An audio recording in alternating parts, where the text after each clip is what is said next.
Welcome back to Seratology. I'm Tafari and today I have one of the best controllers for beginners. This is the new Mark MIXTRACK Platinum.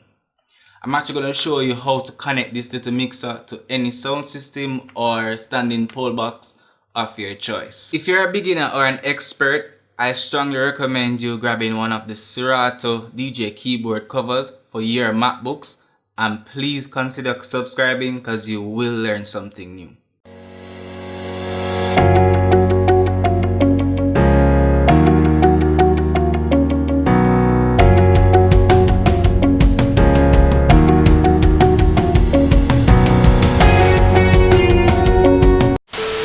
Now we're here on a better view of the mixer. So I'm actually going to talk about what are the key features of this specific mixer. So basically the first key feature it has a 1.5 inch display here. So basically this controller shows more information on the display than other controllers.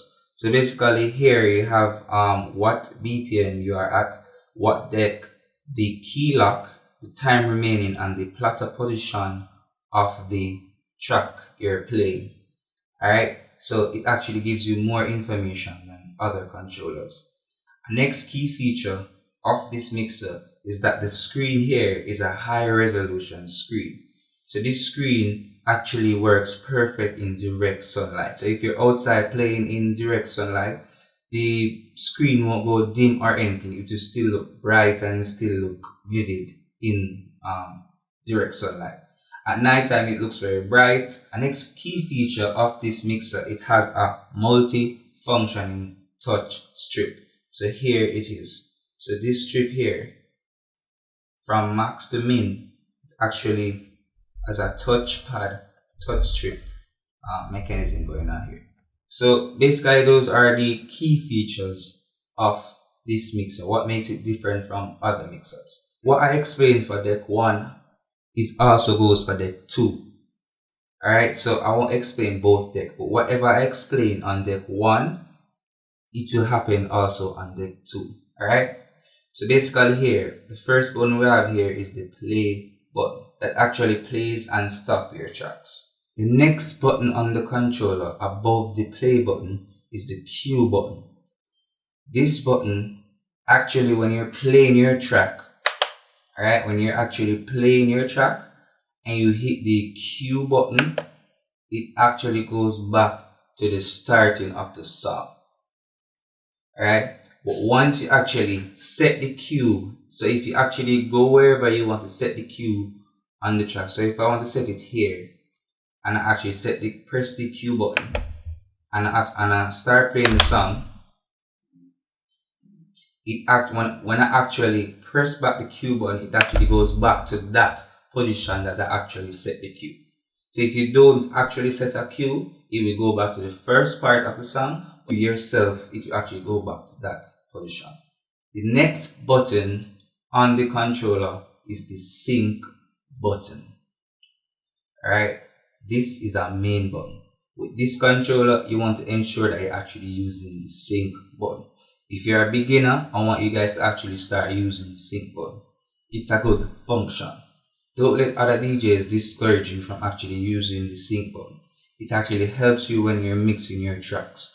So if you realize that you can't actually mix properly, whenever you start using the sync button or whenever you understand the sync button here, you'll actually understand more how to actually mix your tracks. The next set of button here is called a multi-function touch pad. Right? It's called a multi-function touchpad. So it have different functions. So basically here you have the cues. You have from Q1, Q2, Q3, and Q4.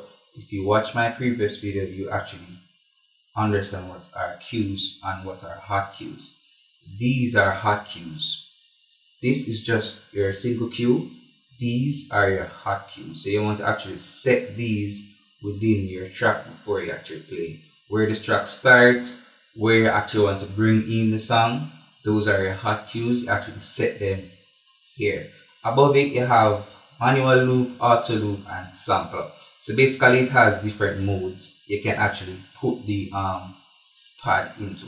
Next button, speaking of this multifunctioning pad, is the pad mode button. So this actually changes the mode. So here you have sampler. Here we're going back to manual loop. If you let go of it, you go back. It goes back to the cue. Simple as that, guys.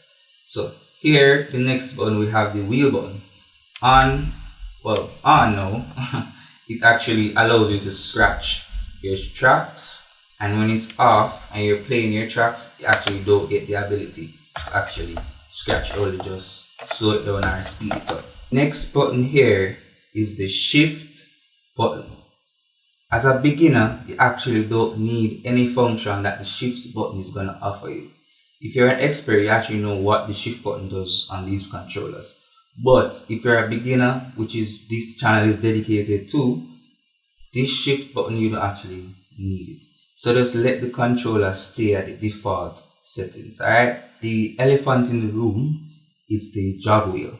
So here, the jog wheel, I'll actually have to have a future video on explaining on how to actually use the jog wheel on any controller properly. Right, so basically it's just the jog wheel. The jog wheels allows you to scratch or slow down or speed up your track so you can actually mix it properly. So it actually controls the movement of the waveform on your computer or on your Selector program for your track. The next button is the deck button, or I would say deck 3 button on deck 1, and on deck 2 you have deck 4. Alright, so see deck 4, turn it off, deck 2, turn it off. Alright, so on deck 1, so it's basically easy to understand. This controller actually gives you to control up to 4 decks. So you have deck 1, deck 2, but once you actually press deck 3 here, it automatically turns this deck into deck 3. And once you press deck 4 here, it automatically turns this deck into deck 4. Alright, so it's very easy to understand. So once you press it, deck 3, come up here, deck 4. So actually put more tracks on each side without interrupting the track on deck 1 or deck 2. The slider to the left of the jog wheel is the pitch slider. So here on this control you actually get 8% of pitch. Alright, so you can actually pitch the song down 8%. So how speedy you want the BPM to be. So this, if you look here, I don't know if you can actually see, it went down to a 108. I don't know if you can actually see it here, but it went down to 108. So, and if I bring it up back to 100, if I minus it, it goes all the way to 92. Alright, some controllers can give you pitch 16, pitch 32, but I don't understand why would you actually need to pitch your song to 16%. Alright, because then the song will sound squeaky, it won't sound good, and nobody wants to hear a song that's actually pitch 16. So keep that 8. You don't actually need that 16. Don't know why you would actually need that 16, but as I said, keep that 8 as a beginner. In any circumstances that you need more than 8, you have the sync button. It will actually help you to actually get the same BPM as the track you're playing, and you're good to go. You don't have to worry about actually trying to slide up and down. So just press the sync button and you're good to go. The next set of buttons I'm going to explain is the sound effects buttons. So here, sound effects 1, sound effects 2, sound effects 3. Once the lights are on, that means the effects is activated. But that's not always the case. You actually hear it. So here, the multifunctioning touch strip that I'm actually going to explain a few. Here's where you actually slide up to actually give you the range or to give you the amount that you want. And you slide it up, and actually if you want all of it or if you want none of it, just take it off, turn it off. Alright, press the button to actually turn them off. Alright, what I normally do is I have all of them turned up high, and whenever I'm ready for effect, I actually just press the button and turn it on, turn it off back. If I want reverb, I actually put it at half, try to get it at half here, and I turn on the reverb and I actually play with this slider to get the woo sound. Sorry about that. But yeah, so next we're gonna talk about the multifunction in touch strip. So here you have max and min. So basically it just affects the dynamic range of the effect. Alright, that's all it does. It turn it up, turn it down. Just like instead of using a knob, you actually get to use your finger, which is more freely. You can actually use it more freely. And it's very responsive. It's not lagging or anything, it's very responsive.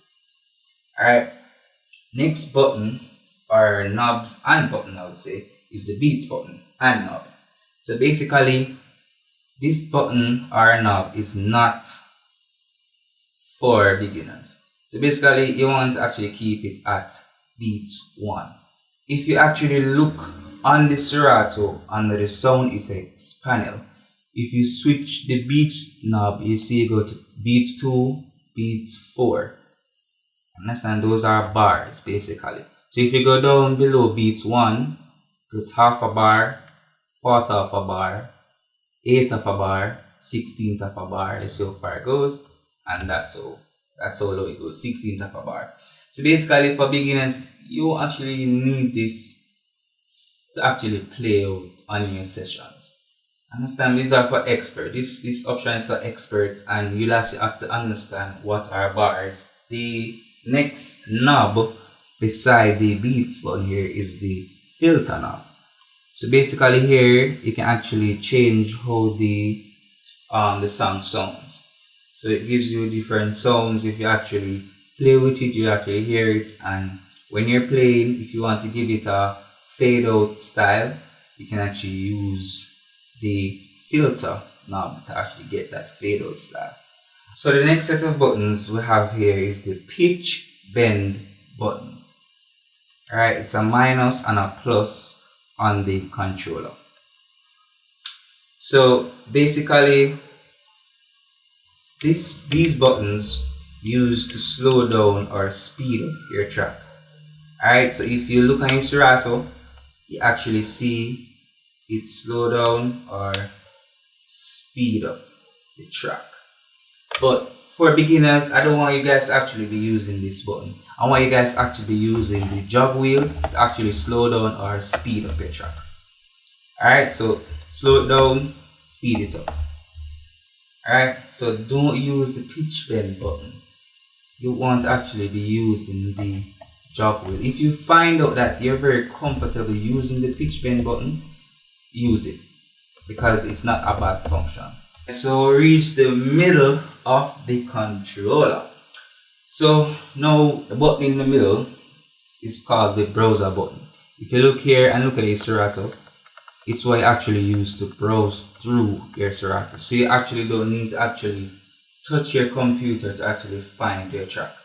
If you actually press it, it actually goes over to crates. You can actually find the crates. You click it, you go back and you find your track. Simple as that. Beside that button are the load button. So you have load 1 and load 2. So load 1 is to load the deck. So load 1 is to load the track onto deck 1. So here I go and I find a song and I press load 1. See, actually goes over to deck 1. If I want to find another track, deck 2, press it, goes over to deck 2. Below the browser button is the master gain. So basically this is the volume of the controller, or the main volume of the controller. So for this mixer, I recommend you actually having the master gain in the half position. Do not buck your controller. Alright, do not turn it up and buck it all the way. You're gonna get distortion. Alright, so try to have it halfway or a little over half if you want a little more volume. If you go over more, it won't distort, but as I said, if you actually buck it and turn up it's going to distort. It's not gonna sound good. If you come like even 3, it still sound good, sound perfect, sound good. But as I said, I recommend actually half it, and you're good to go. If you go on a sound system or a pullback system and they're telling you to turn up the master gain fully, tell them you actually want it to be in the half position and you want more volume from the mixer itself, from the sound mixer itself, because you don't want to actually turn up this too loud to actually get the distortion. Alright, so do not turn it up all the way up. Alright, below that knob is the Q mix knob. So basically this knob is where it controls the headphones. So if you have it on program, I'm not sure if you can actually see. If you have it here on program, this will actually send anything that you're playing on your main deck to the headphone, or basically anything you're playing on each deck. So if you're playing songs on this deck and on this deck, you're actually going to hear both tracks on through your headphones, not through the sound system. You're not going to get it through the main output, just through the headphone. The Q mix only controls the headphone, right?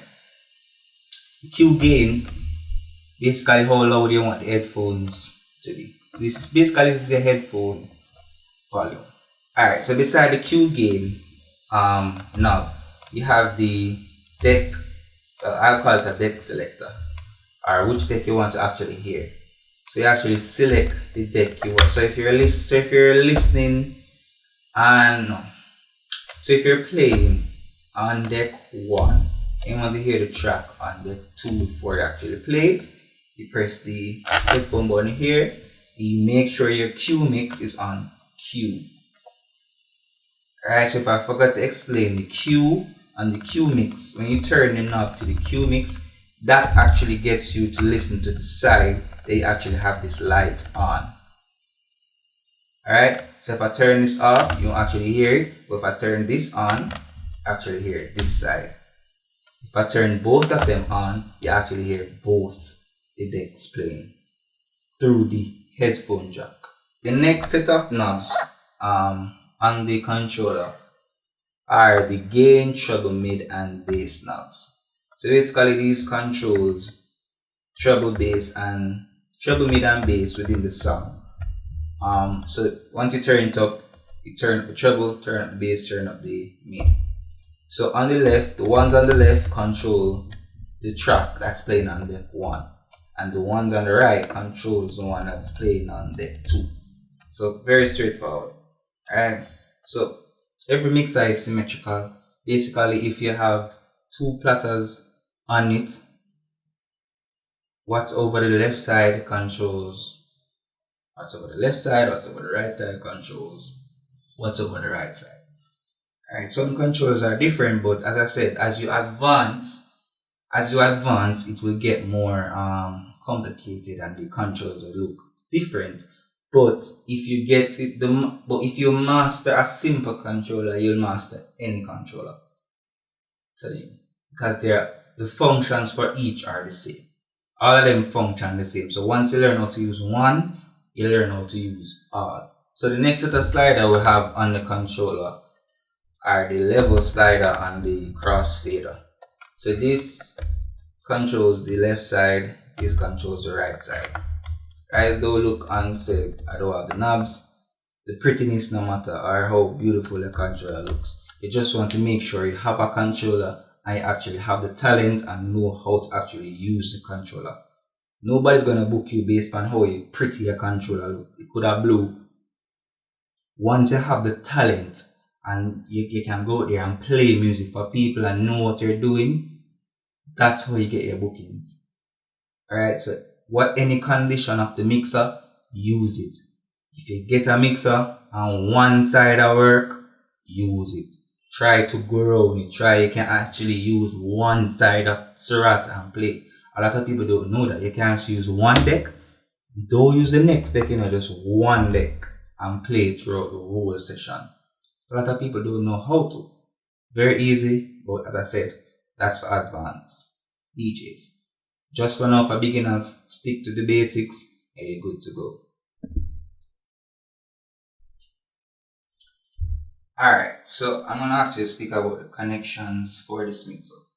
So if you're paying attention, I actually plugged in the USB interface start of the video for this controller. So if you look here, this is the USB interface the mixer actually uses.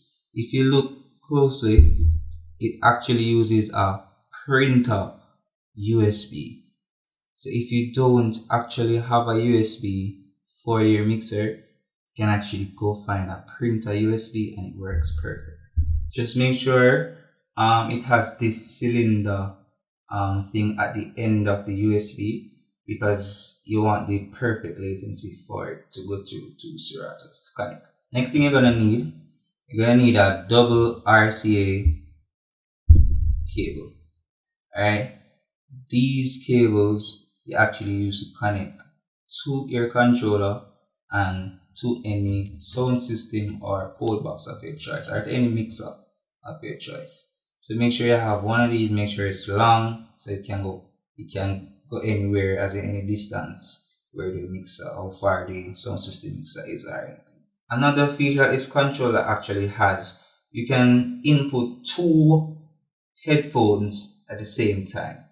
Here, not sure if you can actually see, but it has a headphone jack on the bottom of the controller here, which you can actually use a quarter jack or a 3.5mm headphone to actually hear the tracks, so simultaneously, so you can hear it in the same time. The next feature it has, you can actually input a mic here at the bottom of the controller, and you have a mic gain where you can actually turn it up or turn it down if you want. So if you have a pole box system like this, like any other pole box, because this has connection just like a regular pole box, alright? So here is where you actually put the double RCA. So here I have the double RCA, which is the end of the red and white cable out that I plugged into this Serato. So this you actually put in the box. Alright, so this is actually it colored, so you can actually see it colored. Is putting in the colored at the connection on the box. So there you have it. See this? It's just a plug in. This is the volume. Make sure the master is off the way and you're good to go. I have this little mixer I actually use when I actually go out and play on sound systems. So I actually carry this little mixer around with me. So whenever I go out and I want a little more volume or a little more treble, more bass, I actually carry this mixer to actually give me a little more power. But on a normal sound system, they will have an input channel. So normally I have channel 1, channel 2, channel 3, or some mixers call it auxiliary ports. So basically on channel 1, if you look behind the mixer, you'll have a line input, which normally looks like left and right here. Alright, so the left and the right input here is where you actually plug in your mixer to actually connect it to another mixer so you can connect to a sound system. So basically a sound system will have a mixer, and then the card that I actually showed you before, the RCA, the double RCA jack, when you plug those in your controller, here is where you actually plug in the card here, left and the right, the white and the red inputs. That's where you actually plug it in, actually get the sound in the mixer. So it's basically an input within the mixer. So each mixer has an input and an output. Output is where you actually output to the sound boxes. So that's the output. The input is where your mixer is actually sending in a signal to the mixer. Alright, so that's the input. Wherever on a mixer there's an input, your controller can be connected. So this mixer actually has a Mackie board style look, but I'm just trying to show you how the inputs on the back of the mixer would look. It will look like this, left and right here. These two, say just plug in your auxiliary card just like I showed you, the white in the white and the red in the red. Alright guys, it's that simple. And as a beginner, you actually don't need to purchase one of these. You actually just need your mixer and your laptop. If you have any questions or suggestion about this mixer, please comment it below. I will actually reply to you instantly. If you have any problems using it, just inbox me or message or comment, as I said, and I will get to it. Alright, and if you know another DJ that will actually find this information very helpful, please share it with them. Let them know say you care. You understand me? And at least you care about them DJ progress and all them something to see if them want to become better. Thanks for watching.